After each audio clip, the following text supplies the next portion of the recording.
Salut les potes et bienvenue dans cette nouvelle vidéo. Aujourd'hui on va faire un truc que quelques personnes m'ont demandé. Ouais, parce que je suis une meuf à qui on demande des trucs, ouais. En fait on m'avait demandé de faire un tuto complet sur mon make-up de cosplay. Donc je sais pas si ce sera vraiment un tuto, je vais juste expliquer comment je fais. Pas en détail, c'est un petit peu chaotique et surtout je fais au fur et à mesure ce qui me convient. Donc faut faire pareil avec son make-up. C'est-à-dire moi je vais peut-être faire des trucs qui vont marcher sur moi et qui vont pas marcher sur d'autres personnes, ou des trucs sur d'autres personnes ne marchent pas sur moi, ça c'est sûr. Aujourd'hui on va faire le make-up de Mima de Perfect Blue. J'ai rematé le film il y a pas longtemps, j'ai trop aimé et c'est la période d'Halloween donc je me suis dit que ça ferait des transitions pas mal. Le film est un peu flippant. En plus, elle a un make-up un peu neutre. C'est pour ça que je le prends pour aujourd'hui. La première étape, c'est de nettoyer et hydrater sa peau. Donc ça, c'est fait. Donc on peut attaquer le make-up tout de suite. Dans un premier temps, je vais d'abord mettre une base de teint. Prendre une base hydratante. Faut voir par rapport à votre type de peau.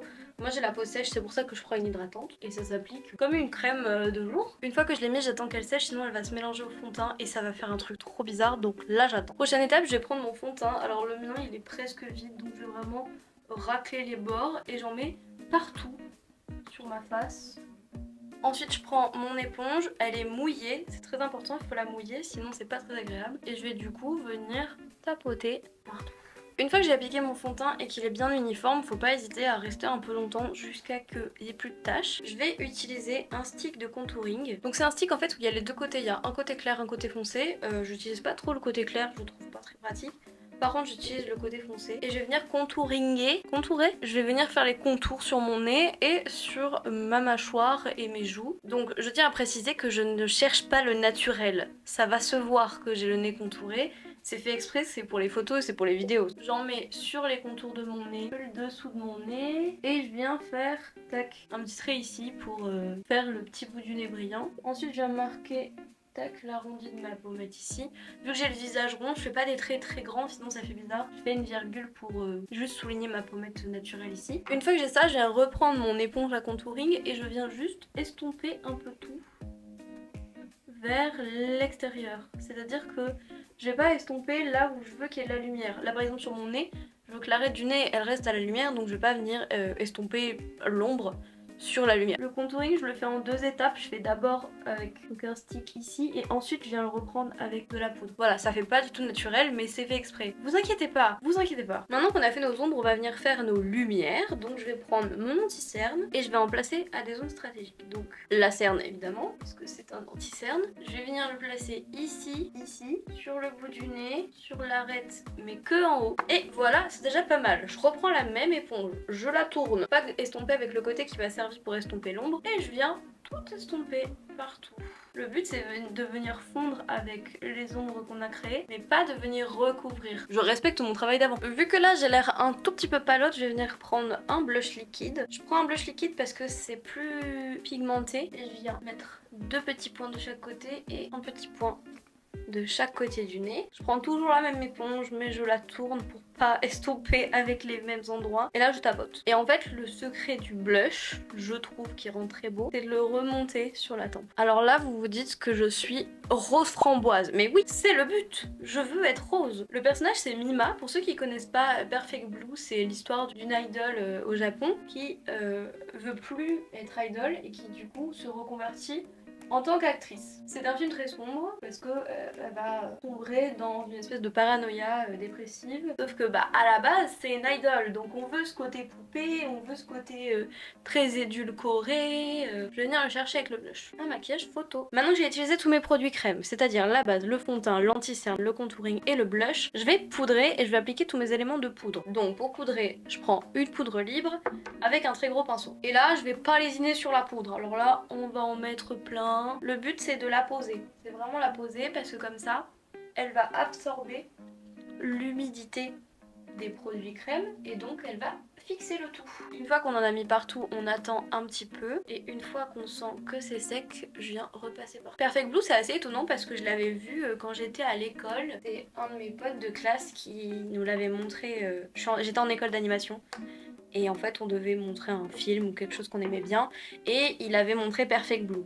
C'était super perturbant parce qu'on s'attendait pas du tout à ça, surtout quand ça a commencé, on était là, oh elle est idol et tout.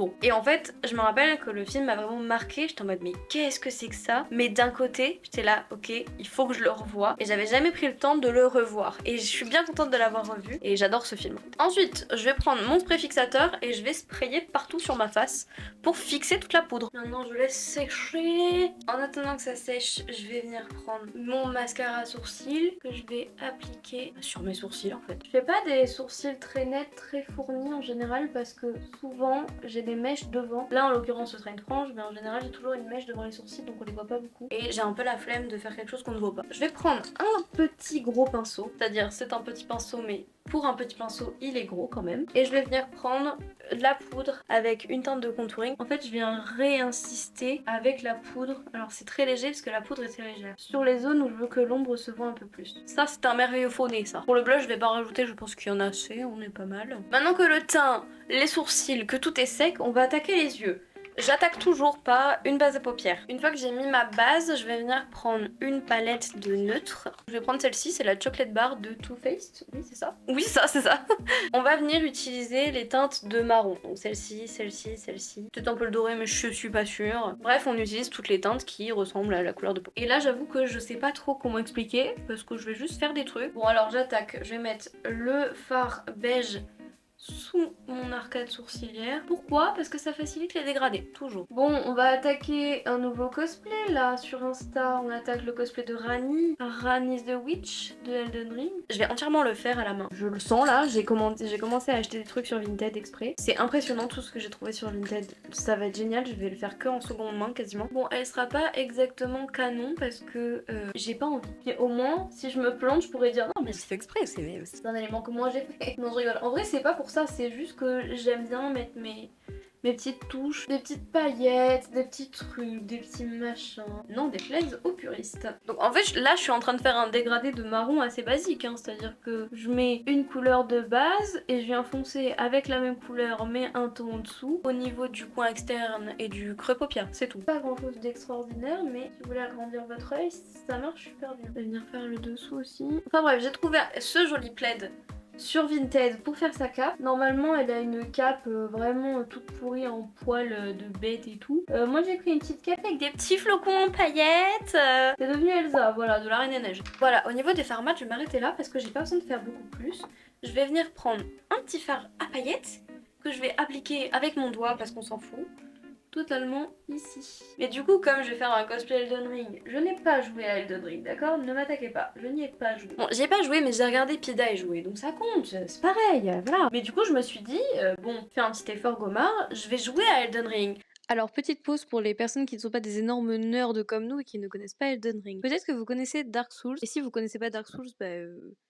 Demandez à quelqu'un qui connaît Dark Souls. En fait, c'est des jeux qui sont considérés comme des die and retry, donc en français, des meurs et réessayes. Donc c'est des jeux qui sont assez compliqués quand on n'est pas vraiment joueur, tout ça, parce que ça met en péril la patience des gens. En fait, il faut mourir pour arriver à ses fins, et donc moi, vu que je suis une énorme rageuse, j'ai un petit peu du mal, et déjà que c'est pas un esthétique qui me plaît de base, donc là j'avoue que ça me met à l'épreuve sur beaucoup de sujets, voilà. J'ai essayé de jouer à Elden Ring. Ce jeu me saoule.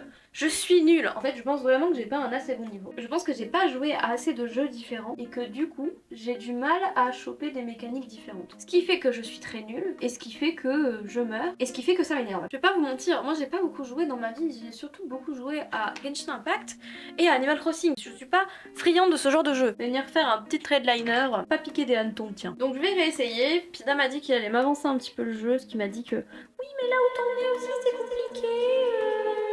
Parce que par exemple j'ai pris une classe qui est pas facile, j'ai pris ceux qui m'avaient l'air bien, c'est-à-dire j'ai pris guerrier. Bon là c'est pas passionnant parce que j'arrive pas à parler pendant que je fais mon liner, donc je vais faire mon liner de mon côté. Si jamais vous voulez savoir comment on fait un liner, j'ai cette vidéo, je ne sais pas de quel côté, mais il y a un petit i qui va s'afficher pour un tuto liner, c'est sympa, allez la voir. Mais après cette vidéo, restez sur celle-ci d'abord. Bon voilà, j'ai fait mon trait de liner, j'ai aussi posé mes fossiles parce que cette vidéo existe, vous avez pas besoin de tuto.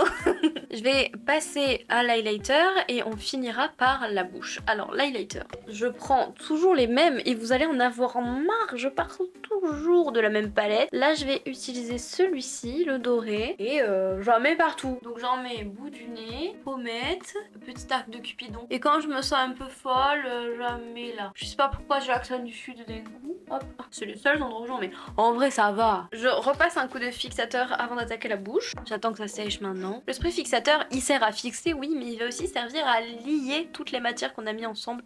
Comme ça réhumidifie tout. Ça aide à transitionner un peu tout quoi. Alors première étape pour la bouche, je viens faire le contour de mes lèvres avec un crayon rose et je viens pas jusqu'au coin, je reste sur le dessus. Ici pareil, je vais overliner mais je vais pas jusqu'à la commissure, je reste sur le devant et ensuite avec mon doigt, je viens estomper les côtés pour que ça fasse pas un arrêt net du trait. Ensuite je vais venir prendre un nude et je vais en appliquer partout où j'ai fait le trait en gros. Et en fait je fais pareil, j'estompe les bords. Et là je vais venir rajouter un petit peu de folie, un petit peu d'ombrage. Je vais partir sur un violet foncé. Je vais le placer ici au milieu et ici de chaque côté. Alors ça ne se voit pas beaucoup mais le but ce n'est pas que ça se voit. Ensuite je vais prendre un rose très clair que je vais venir placer sur mes zones de lumière, donc ici. Le but c'est pas que ça colore, c'est juste que ça fasse un peu de volume. Et pour finir je mets un gloss pailleté bien évidemment. Le gloss il va d'abord apporter un côté glossy.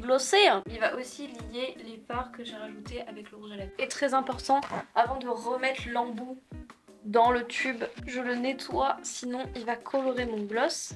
Et c'est un gloss transparent à paillettes, donc je ne veux pas qu'il soit coloré. Et globalement, c'est tout. Alors de temps en temps, je fais des make-up sur les yeux, tout ça, mais au niveau du teint, au niveau de la bouche, au niveau de plein de choses, c'est toujours pareil. Je vous mets un résultat juste après du cosplay. Et pour ceux qui connaissent Perfect Blue, vous voyez, il y a un petit twist.